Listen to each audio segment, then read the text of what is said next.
Hola, buenas tardes.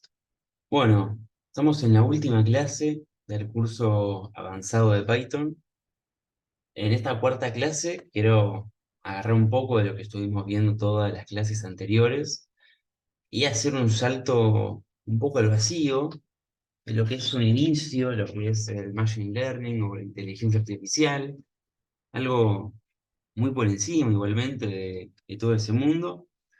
Y después ver por encima un par de propiedades que podemos usar en Python, pero en todos los lenguajes de programación, al fin y al cabo, como la herramienta que son, de lo que es integración numérica, hallar raíces y demás. Pero me quiero centrar más que nada en esta primera parte, donde vamos a ver algunos fundamentos de lo que serían las herramientas de aprendizaje automático. Así que voy a proceder a compartir pantalla. Bueno, como siempre, iniciamos em, exportando los paquetes que vamos a usar. Como siempre, importo pandas, NumPy, Matplotlib y Seaborn de entrada.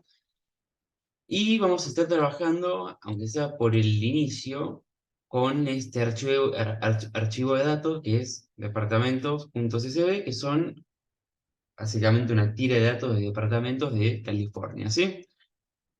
Entonces acá los ploteé en un inicio, a ver más o menos qué contiene.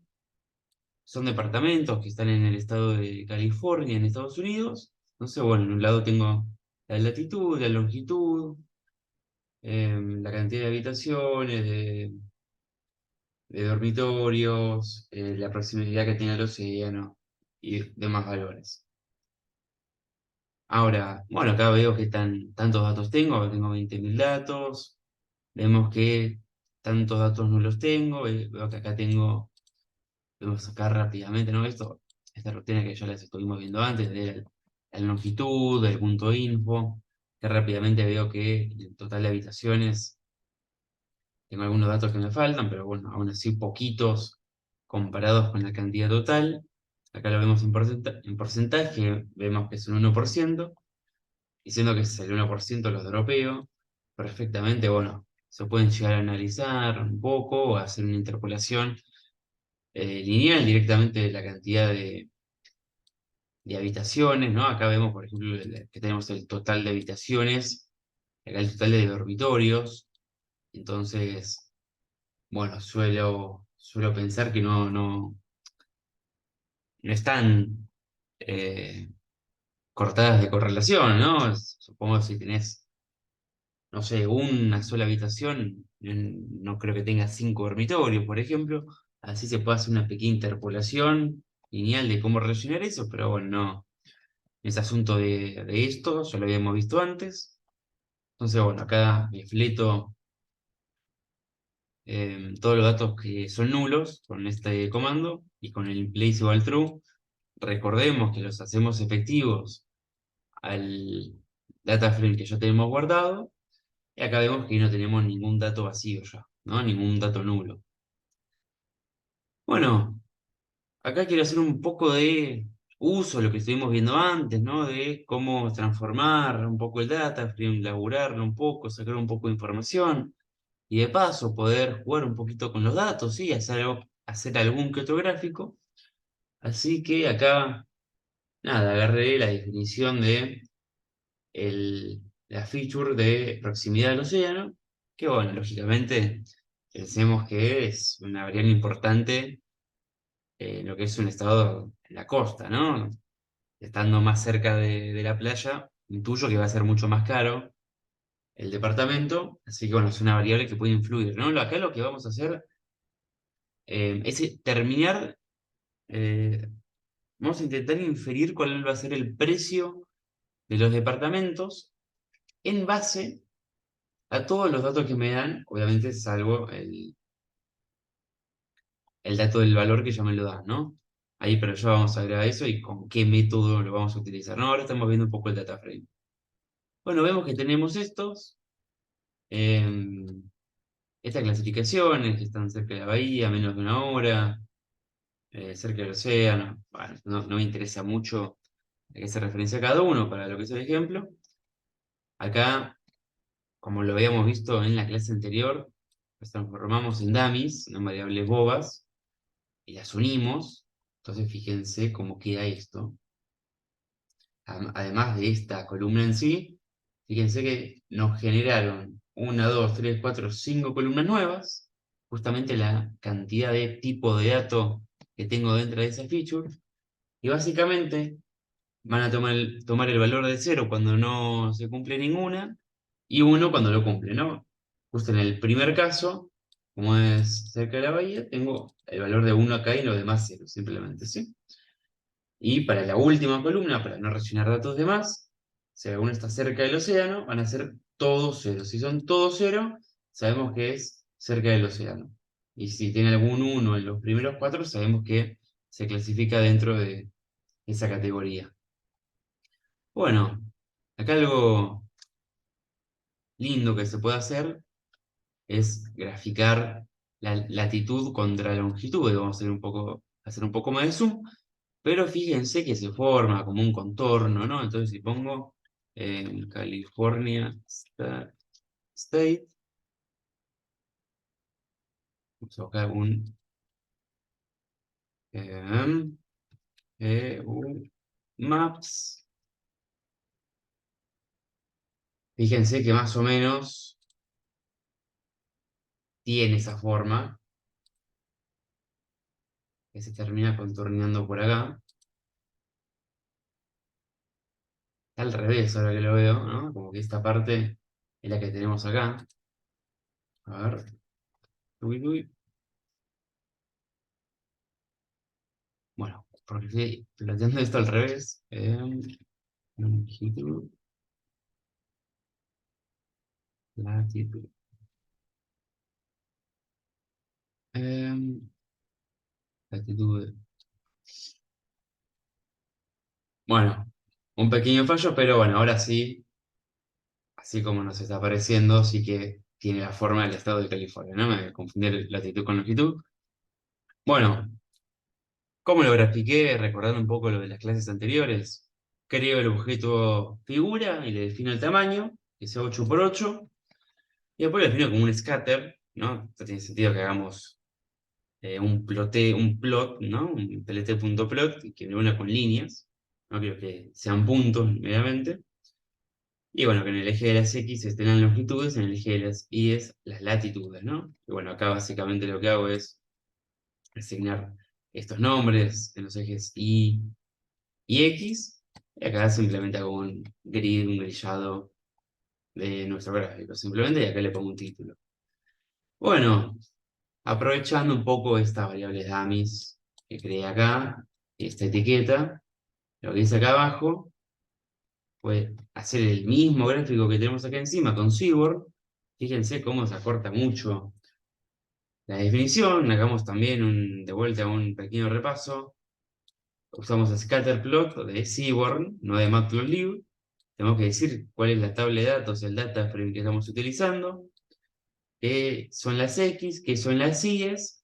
Con este UE estamos haciendo una clasificación extra para que me discrimine, en base a esta clasificación, cada punto de gráfico. Entonces, bueno, le digo que sea Ocean Proximity, entonces fijémonos cómo queda coloreado según cada uno de estos colores, el mapa de California que teníamos acá arriba, haciendo patente lo que era cada una de estas definiciones, ¿no? Bueno, algo importante, ¿no? En base a lo que vamos a hablar acá, en un cachito en lo que es el Machine Learning, o el aprendizaje automático, el aprendizaje profundo, son todas derivaciones de más o menos lo mismo, es el tema de la correlación entre los datos, ¿no? Voy a repetir que lo que vamos a estar buscando en esta clase, más de la mitad de la clase, es poder inferir correctamente cuál es el precio del departamento en base a los datos que tengo. ¿Cuáles son los datos que tengo? Las features que tiene todo mi data frame, ¿no? Que son estas, con todos estos datos que tienen acá, ¿no? También, por ejemplo, algo que me influye en el precio es la cantidad de habitaciones que tiene un lugar, ¿no? Lo mismo si compramos un monoambiente a un, que yo, 5 ambientes. Entonces, bueno, vemos cómo de a poquito van influenciando cada variable a lo que, al precio total, ¿no? Ahora, ¿todas las variables influencian de la misma manera el precio? Y obviamente no, puedo pensar. Bueno, si lo hacen, por un lado, ¿cómo interactúan entre ellas las variables? Este es el gráfico de correlación que habíamos visto en la clase pasada.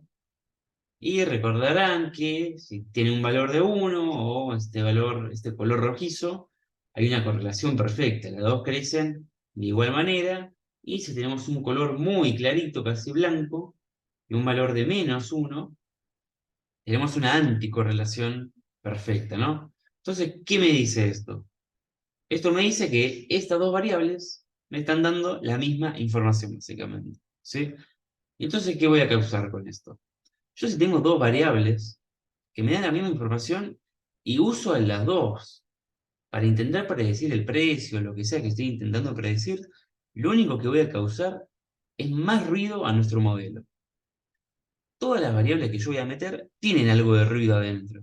Tienen algún dato capaz un poco mal cargado, que se va de la media, que tiene una desviación estándar rara. Eso es lo más normal del mundo con datos reales, ¿sí? Como es este caso. Y eso es ruido. Ahora, tenemos que hacer una balanza de qué tanto poder predictivo me da en contra a cuánto ruido me da. Supongamos una variable completamente inútil que no me aporta nada a la predicción, y lo único que va a hacer esa variable es aportarme ruido, o sea, la quiero sacar de mi predicción, porque no me aporta poder predictivo. Ahora, por otro lado, si yo tengo dos variables con la misma información, como habíamos dicho antes, que, insisto, me dan la misma información, entonces lo único que voy a estar haciendo es aportar ruido con esas dos variables. Así que alguna voy a terminar, vamos a tener que sacar, ¿sí?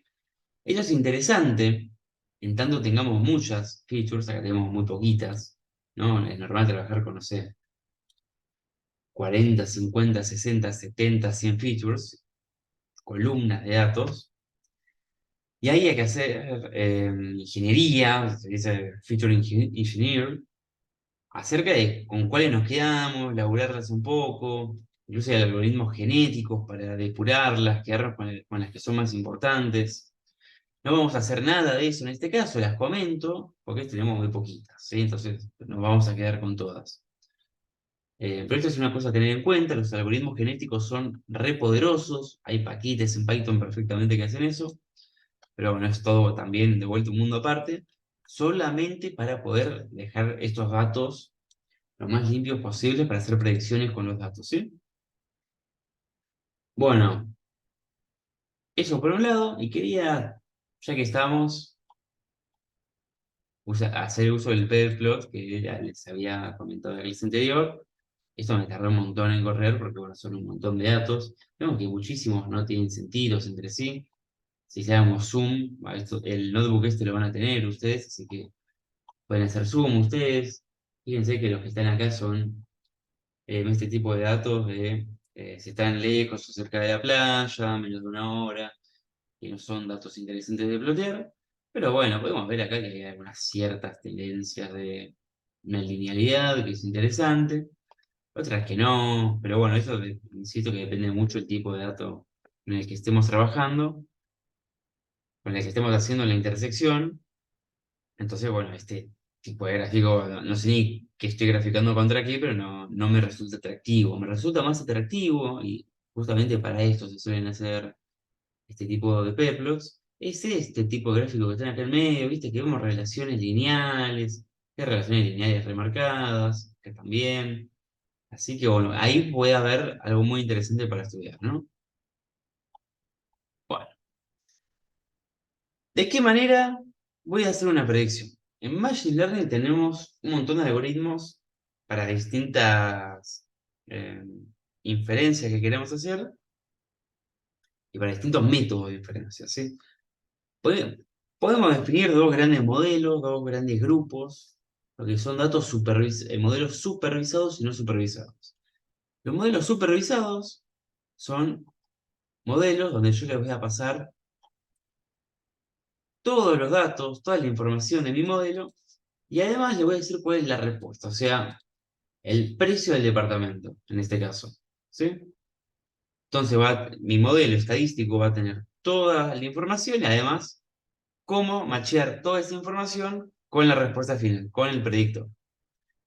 Luego, tenemos modelos que son no supervisados, así que es básicamente para encontrar ciertos patrones, cierta regularidad que fácilmente no se puede ver, que depende, insisto, mucho del caso que queramos tratar. En este caso no tiene sentido hacer algoritmos no supervisados.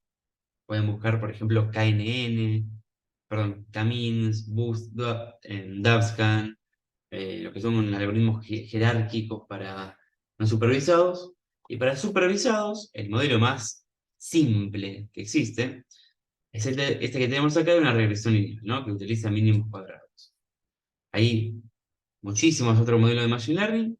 Este es uno, el más simple de todos, para sacar un número, ¿sí? Quiero sacar un precio de un departamento. También podemos sacar, lo vamos a ver un cachito más adelante, hacer un modelo para hacer clasificaciones directamente, ¿sí? O sea, por ejemplo, suele haber un montón para ver de esto en Internet, en Kaggle, que habíamos visto antes, lo que son clasificaciones de estafa, ¿no? De fraude, en tarjeta de crédito, lo que son, por ejemplo, bonos o ciertos tipos de transables en la bolsa, qué tipo de riesgos tienen. O sea, por ejemplo, a mí me interesaría discriminar si alguien o si un préstamo es un posible fraude o no, una cierta certeza. Bueno, eso es un algoritmo una estadística que no quiero que me dé un valor, quiero que me dé una clasificación, que me dé un sí o me dé un no. Ese es otro tipo de clasificación, otro tipo de modelos, que son también todos estadísticos, que la gran mayoría, si no todos, son de supervisados. O sea, le pasamos todos los datos y además la respuesta final. ¿Y para qué hacemos esto? Para que en el futuro, cuando nos llegue un departamento nuevo, que tengamos que inferir un precio, o sea, me van a pasar todos estos valores menos el precio de lo que quiero sacar, ponga todos esos valores en mi algoritmo y me dé cuánto tendría que valer ese departamento, o me den todos los datos acerca de ese bono que se quiere vender o ese préstamo que se va a dar y termino infiriendo si es o no un fraude para la futura compra, ¿no? Todo esto, insisto, hecho con datos estadísticos del pasado, ¿no? Que son todas estas cosas que tenemos acá. Bueno, ¿cómo funciona mínimos cuadrados en una regresión lineal? Yo lo que básicamente voy a querer hacer acá es hacer una función que sea una función que se agrupe de forma lineal. Fíjense acá, como está escrito, cada A sub n, no son los parámetros enésimo del modelo, esto mide la influencia en que las variables explicativas tienen sobre el regrediente. Bueno, acá lo habrá escrito mal, no importa, pero básicamente esto me dan los pesos que tienen cada uno de los parámetros que estamos jugando acá, ¿no? Se hace, por ejemplo, que el total de habitaciones tiene muy poco peso para la predicción total, entonces su coeficiente va a ser muy, muy bajo. Supóngase que, no sé, si la población sea muy importante para hacer la predicción final, bueno, entonces el A sub n de la población va a ser muy alto, ¿no? Va asignando esos pesos estadísticos, digamos. Y voy a tener tantos como número de features tengamos, básicamente. Bueno, entonces, para todos los algoritmos de Machine Learning, lo que vamos a hacer siempre es, por un lado, bueno, acá voy a dropear la proximidad del océano, ya que tengo, gracias a las variables DAMIS, estas 5 columnas que me dan esa misma información. Y voy a separar en dos grupos. X, que van a ser mis variables predictoras, o sea, la información que yo voy a intentar usar para predecir el precio final, o lo que yo quiera predecir, y va a ser finalmente la respuesta, ¿no? Lo que yo quiero terminar prediciendo, que es el valor medio de la casa, ¿sí? Entonces, lo que estoy haciendo acá es sacar que el X sean todos los predictores, menos lo que yo quiero predecir, y que el Y sea lo que yo efectivamente quiero terminar prediciendo. ¿Sí? Todo esto lo vamos a hacer con, generalmente el Machine Learning se hace el más básico, el más sencillo, con la librería sklearn, que es recontra cómoda, es muy fácil de usar. Acá está la página principal, la documentación. Acá tenemos poquitas features para poner, pero bueno, ahí vamos a hablar un poco de eso. Bueno, entonces, ¿qué voy a hacer acá? A ver, para hacer este tipo de algoritmos, vamos a intentar hacer dos grupos con mis datos, ¿sí? Generalmente. Unos los voy a usar para entrenar a mi modelo y otros los voy a usar para testear a mi modelo, ¿sí? Entonces, ¿qué voy a hacer? O sea, estoy intentando hacer como un caso real acá. Estos que se llaman X-Train, o sea, X entrenamiento y X-Test, van a ser las features, o sea, estos datos que tengo acá abajo, para el entrenamiento y estos para finalmente testear si mi entrenamiento está bien o no, si mi modelo termina prediciendo bien o no. Y estos e-train y el e-test, lo mismo. El train va ligado con el train y el test con el test. Ahora, bueno, el train test split, lo que hace es, le paso mis features, le paso mis resultados. Acá yo le determino el tamaño de las columnas, el tamaño de la población que quiero que tenga mi testeo.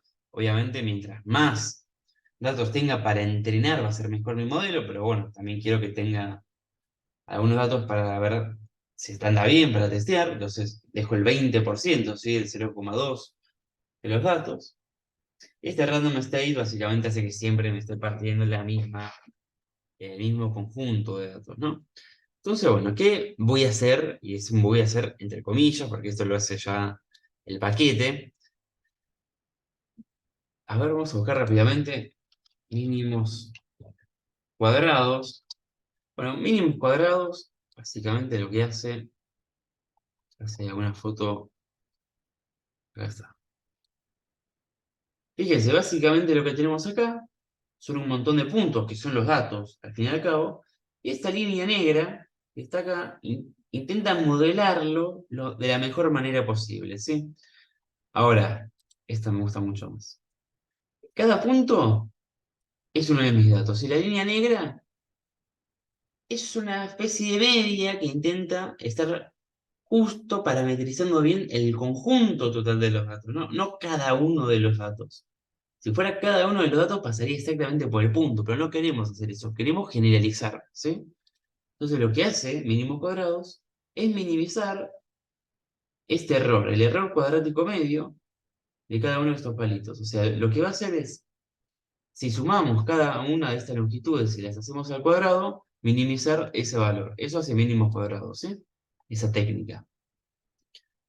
Bueno, una vez hecho esto, algo que se suele hacer siempre en los algoritmos de Machine Learning para maximizar la convergencia, o sea, llegar más rápido al modelo en sí, y además que nos puede salvar va a hacer que entrene más rápido básicamente muchas veces, es escalarlo, ¿no? Hacer que los valores vayan de 0 a 1, pero mantengan la misma escala entre sí, ¿sí?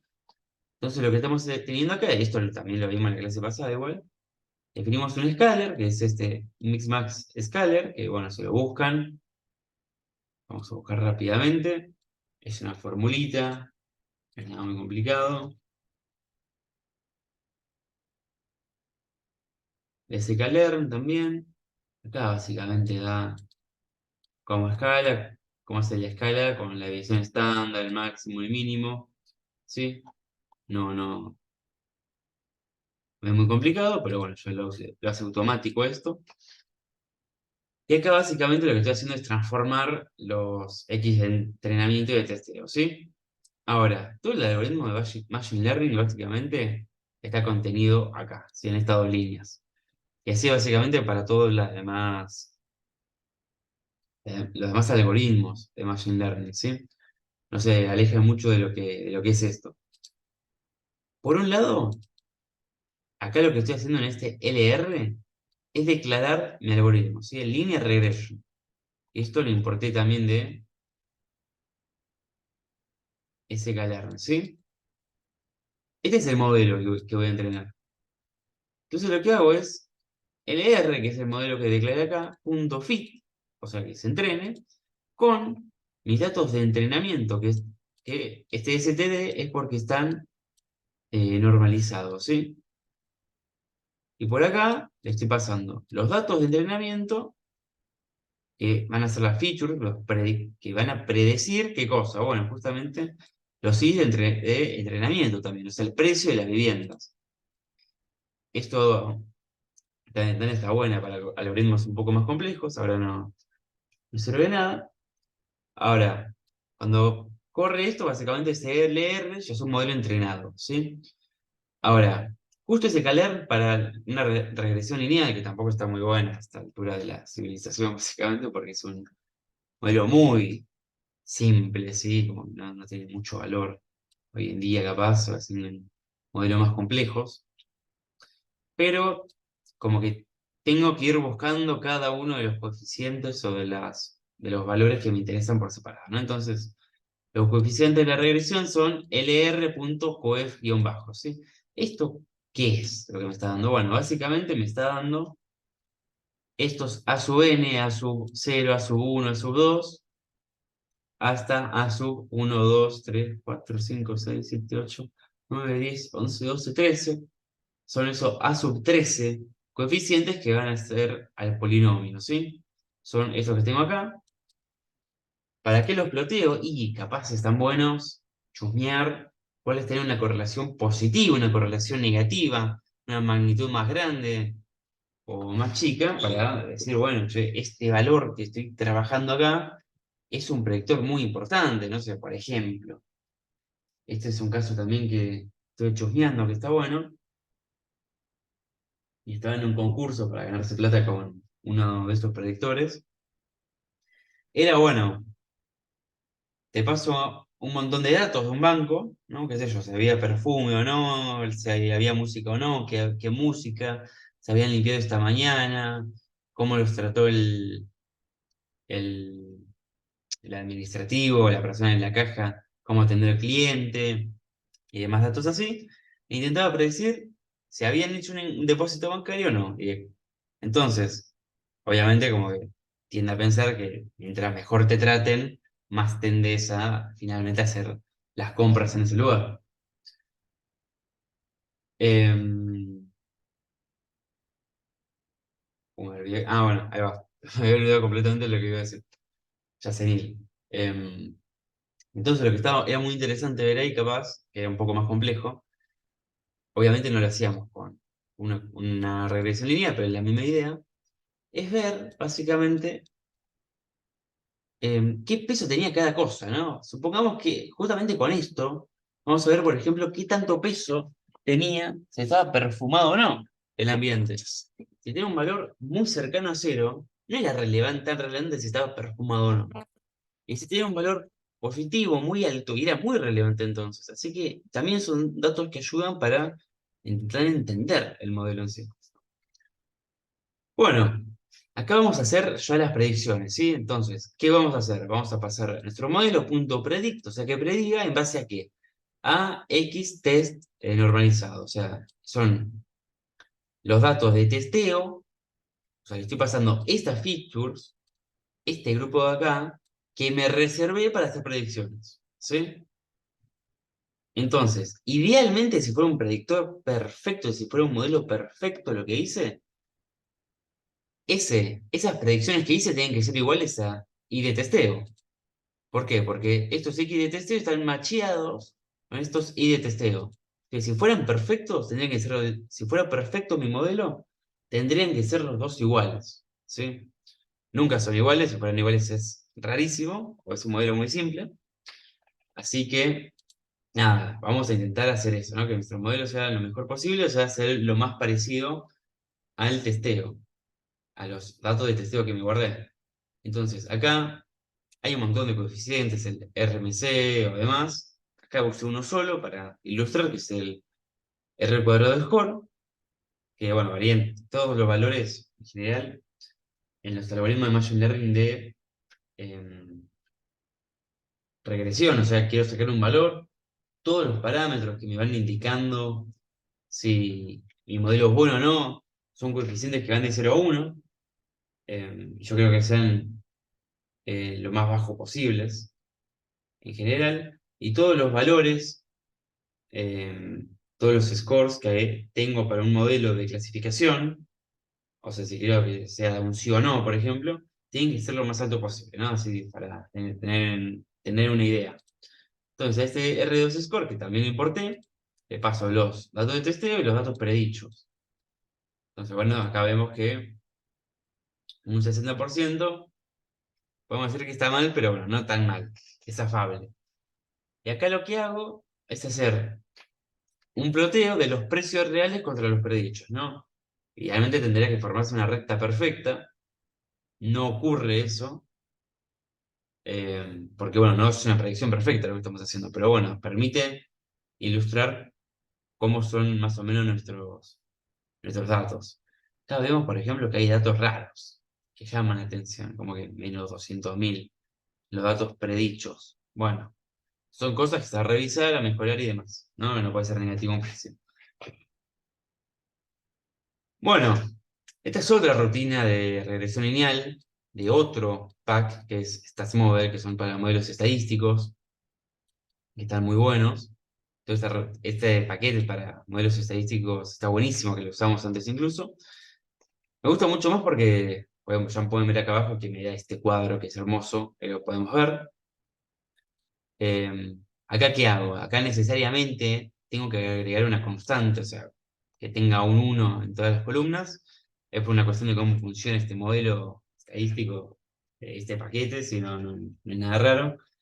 Bueno, entonces, ¿qué hacemos? Le agrego un 1 a cada una de las filas de los datos, y acá modes el modelo. Acá básicamente lo que estoy haciendo es lo mismo que hice antes, ¿no? Le paso los datos de entrenamiento y los datos de testeo, ¿sí? Entonces, fíjense lo que tenemos acá, ¿no? Estos X1 hasta el X13 es cada una de las features, ¿sí? Se puede hacer un trabajito para que nos quede algo alineado de cada uno de estas filas con los nombres. No importa, más o menos, son pocos datos los que tenemos, se puede hacer igualmente. Y acá de vuelta nos dan los coeficientes de cuánto vale cada uno y la constante, que empezó a tener esa constante, ese uno que multiplicamos. Nos da la división estándar, que acá lo relaciona con el error de cada uno.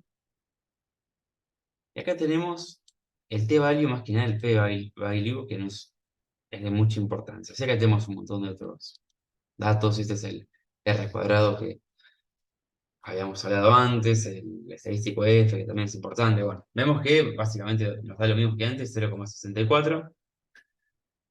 Ahora, cosas también que nos da muy interesante. Bueno, acá, ¿qué es este p-value? ¿Sí? El t-value también da un montón de información estadística, pero bueno, voy a centrarme en esto. Básicamente un criterio que podemos tener, la implicación de cierta feature a la predicción de nuestro modelo, nos lo da este valor, ¿sí? Generalmente decimos que cuando es mayor a 0,5, perdón, 0,05, es descartable, ¿sí? O sea, aporta más ruido que poder predictivo, ¿sí? ¿No? Decimos que no es estadísticamente significante para nuestro modelo. Entonces, por ejemplo, esta variable que está acá, que es una de las nos indicaban si estaba cerca de la playa o no, vemos que no es importante y esta tampoco, ¿sí? Entonces, si la sacáramos, mejoraríamos el modelo todavía. Acá también está la kurtosis, bueno, da un montón de información que da para un montón de charla y estudio por un lado. Bueno, acá, bueno, básicamente es lo mismo que antes, fue graficarlo, ¿sí? De cada uno de los ejes.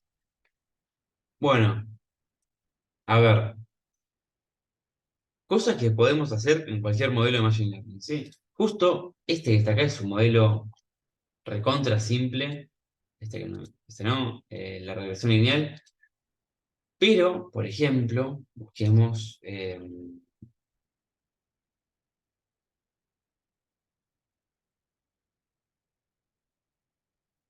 es un modelo que tiene, es de clasificación, ¿sí? Ahora, ven toda la cantidad de cosas que tiene acá, que son muchas más a las que habíamos visto en la regresión lineal. Bueno, esos son valores que se llaman hiperparámetros, ¿sí? Ahora, los hiperparámetros vemos acá que una descripción de qué hace cada uno.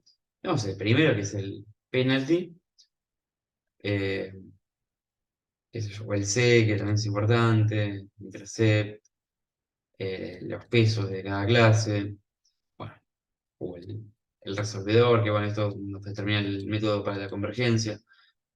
Bueno, son cosas, básicamente, que nos van a ayudar a que nuestro modelo ajuste mejor todavía nuestros datos, ¿sí? Entonces, nos vamos a modelos mucho más complejos, vamos a tener mucho más de estas cositas, ¿sí?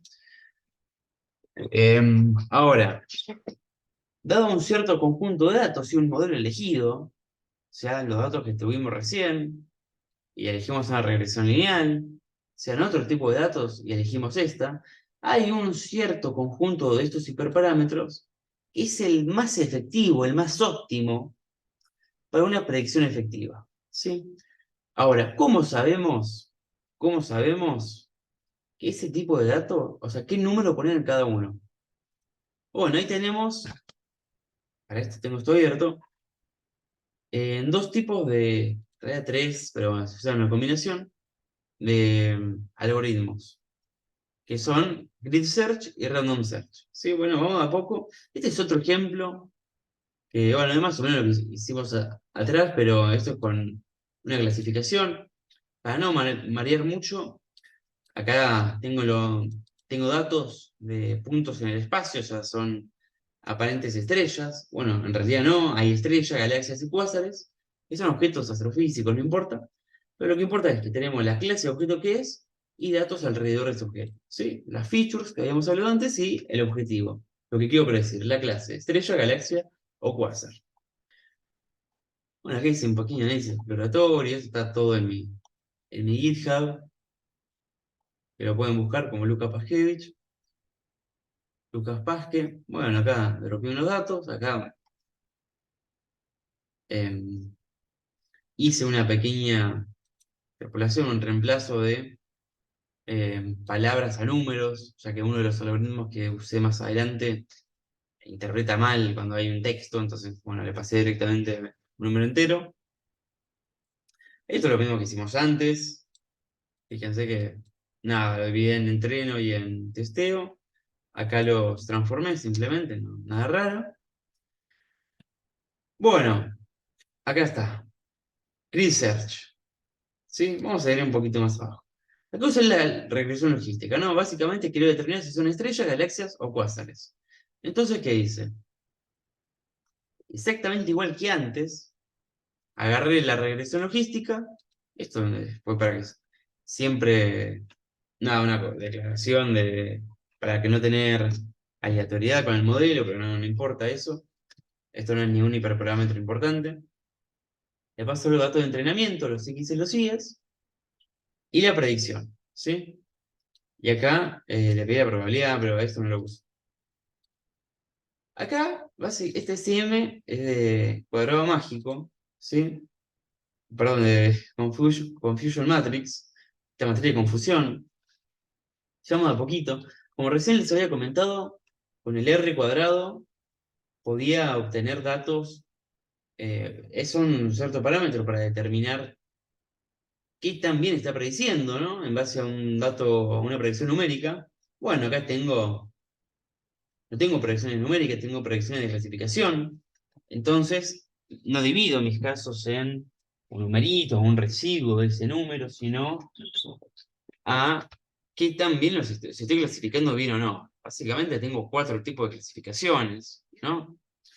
Supóngase algún ejemplo que sea fácil de ilustrar. Antes, cuando había una persona con COVID o no, bueno, en la realidad es algo dicotómico, ¿no? Algo fijo, fáctico, si una persona tiene COVID o no tiene COVID, no puede tener, más o menos. ¿Sí? Es un sí o un no. Esa es la clasificación. Ahora, yo cuando estoy infiriendo, los médicos cuando infieren, los test que se usan, no son perfectos, ¿sí? Tienen un margen de error, como todo en la realidad. Entonces, ese margen de error ofrece cuatro tipos de respuestas, ¿sí? Los verdaderos positivos, o sea, los que yo clasifiqué que estaban enfermos, y efectivamente en la realidad estaban enfermos. Los falsos positivos, o sea, las personas que estaban sanas y yo dije que estaban enfermas. Los verdaderos negativos, o sea, yo dije que no estaba enfermo, pero sí que estaba enferma esa persona, tenía COVID. O los falsos negativos. O sea, esa persona no estaba. O ya me dice, en la cabeza. O sea, vamos de vuelta. Esa cosa clasificada. Vamos de vuelta con la clasificación. Los verdaderos positivos o los verdaderos negativos. Verdadero positivo, la persona está enferma y dije que estaba enferma. Le pegué. Verdadero negativo, la persona no estaba enferma y yo dije que estaba enferma. En falso negativo, la persona no está enferma y dije que no estaba enferma. Y em, falso positivo es el otro caso que queda por descarte, básicamente. Bueno, este Precision, Recall, F1 Score y el Accuracy son medidas que me clasifican qué tan bien acerté en los verdaderos positivos y verdaderos negativos. Eso es lo que nos interesa. Los verdaderos positivos estaban enfermos y dije que están enfermos. Los verdaderos negativos no estaban enfermos y dije que estaban enfermos. O sea, son los casos correctamente clasificados. Entonces, esos son los que más me interesan, o sea, medir cuál es el promedio de eso. Bueno, por ejemplo, la accuracy es bastante fácil de entender. Básicamente, los casos bien clasificados sobre los totales. O sea, los falsos positivos, perdón, los verdaderos positivos y los verdaderos más los verdaderos negativos sobre la suma de las cuatro clasificaciones que les dije antes. Y ahí me da un número que va entre 0 y 1. En este caso va el 0,9, o sea, el 90% le pegué del total. Después de Precision, Recall y F1, F1 Score, son otras medidas más o menos parecidas a las que dije antes, se puede buscar. Y esta matriz de confusión, básicamente lo que hace es esta matriz de calor, mapa de calor que les había contado antes. ¿Y qué hace esto? En el eje X, este es el análogo este es el análogo a esta gráfica que le mostré acá, ¿sí? Tenemos los casos predichos y en el X y en los Y los casos reales, ¿sí? Entonces, en cero teníamos las estrellas, uno las galaxias y dos eran cuásares, dije. Estos son los que yo predije, estos son los que yo creo que eran. Y estos son los reales en el I.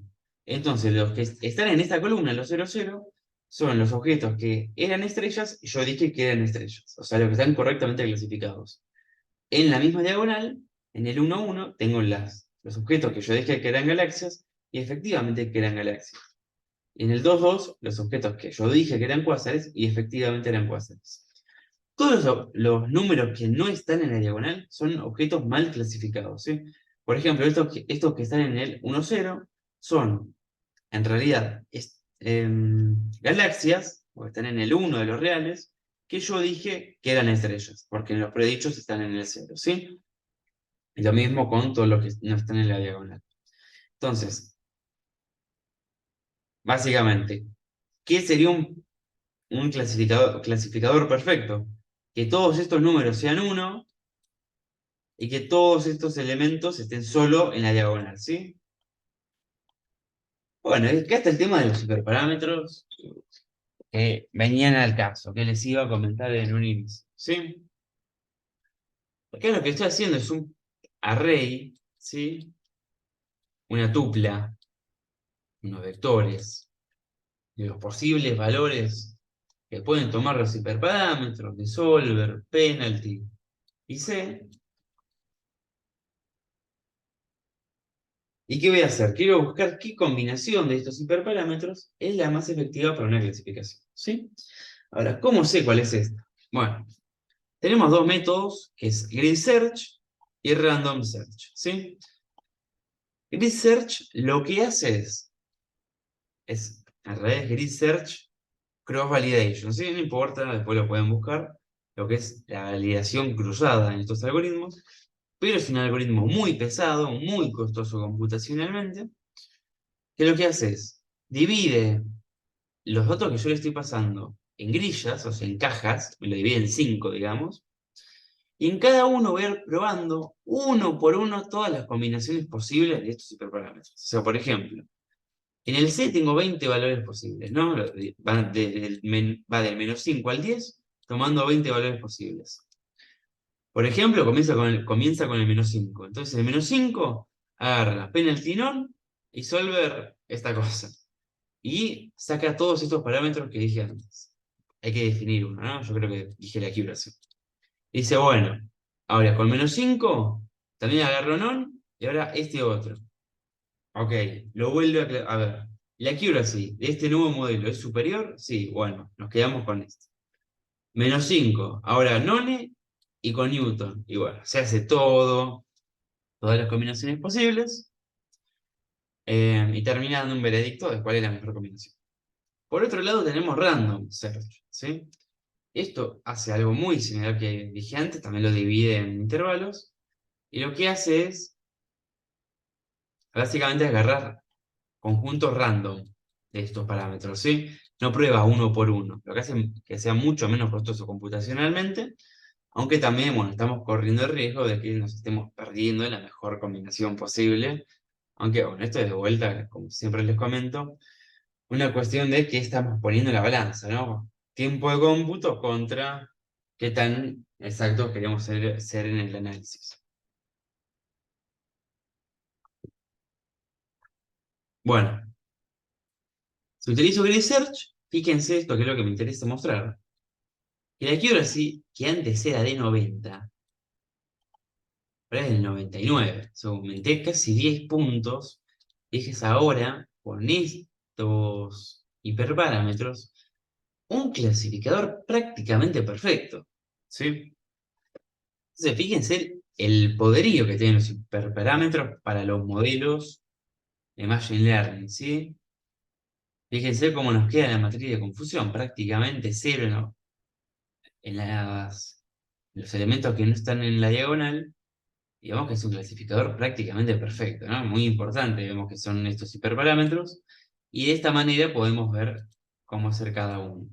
Bueno, una regresión lineal, por ejemplo, que es lo primero que se ve, como no tienen tantos hiperparámetros en general,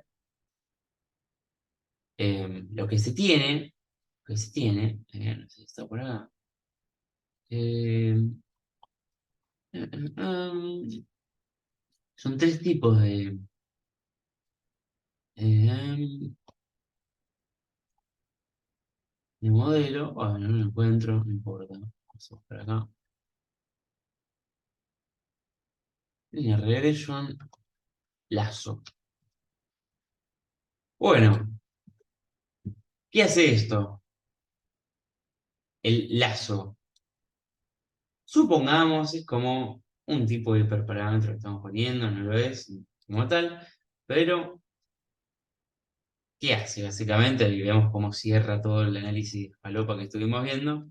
A ver básicamente estas estadísticas que estuvimos nombrando acá, y por ende a ver qué predictores son más importantes para la predicción total.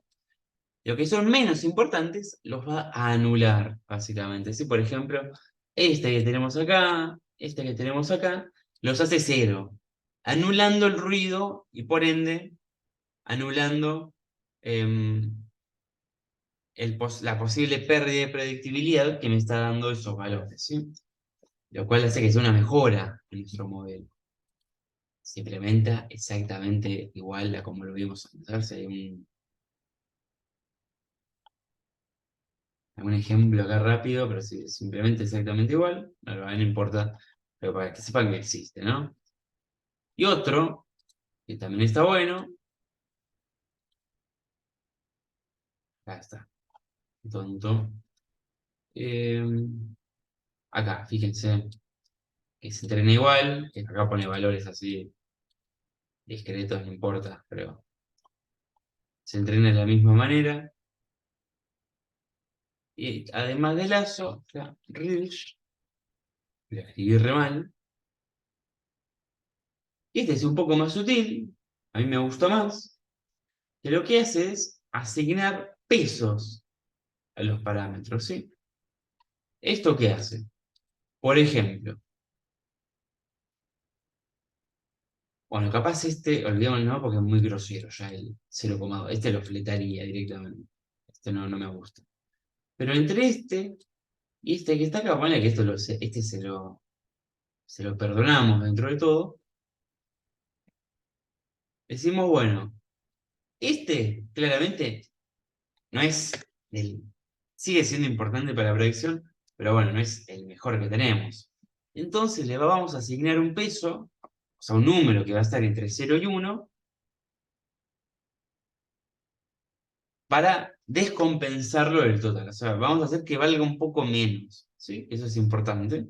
Y este, que es menos importante todavía que el anterior, un número más chiquito todavía, cosa que valga, que pese menos todavía en la clasificación total.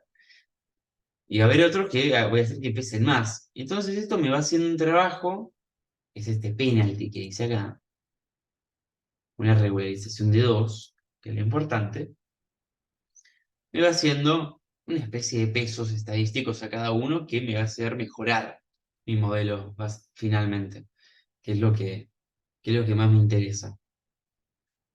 Bueno, esta es la parte básica de Machine Learning, esta introducción que les quise dar. Hablamos de un montón de cosas en una hora. eh, y bueno, insisto, hay un montón más para leer. Este es el modelo más básico. En ese que leer lineal models, están los más básicos que hay. Pero, por ejemplo, mira, están los de clustering. Esos de clustering son los que no son supervisados. Ven que hay un montón todavía. Estoy buscando. Esto es un modelo de ensamble. En todo lo que hay es un montón. A ver si lo encuentro. Con lo que son gradient boosting son buenísimos. Estos son los de gradient boosting para clasificación y regresión, son de lo mejor que hay, de lo mejorcito. Ya está. Eh, bueno, hay un montón para buscar. Y acá encima no hay varios. No hay varios. Por ejemplo, vos, este es un modelo potentísimo de su página propia. Es relativamente moderno, sí, es recontra potente, recontra potente. Acá está toda la guía de usuario de cómo instalarlo y demás. Esto sirve tanto para clasificación como para regresión. Bueno, básicamente para darles un pantallazo de todo lo que existe, ¿sí?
Ahí va, ahí va.